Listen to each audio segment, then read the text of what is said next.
Hai guys, Assalamualaikum. Hari ni Tasha nak buat banana split dan ini adalah bahan-bahannya.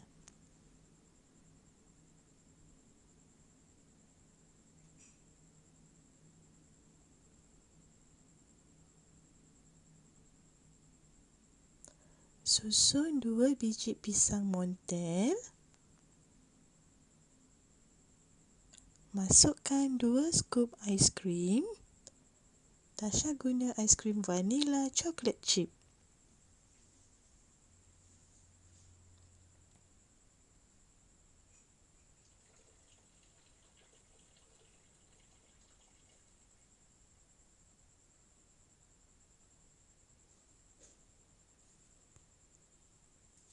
Curahkan coklat sos tiput.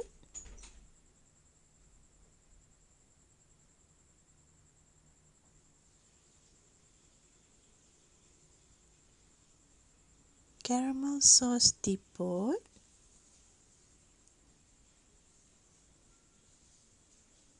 Cornflakes. Nak taruh buah-buahan pun boleh.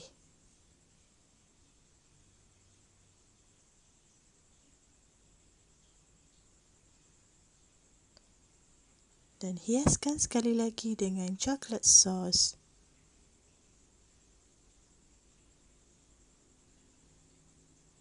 Taruh daun pudina sebagai hiasan.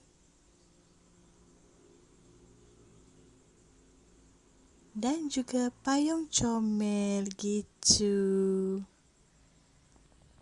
Dah siap banana split. Selamat mencuba. Terima kasih kerana menonton. Assalamualaikum.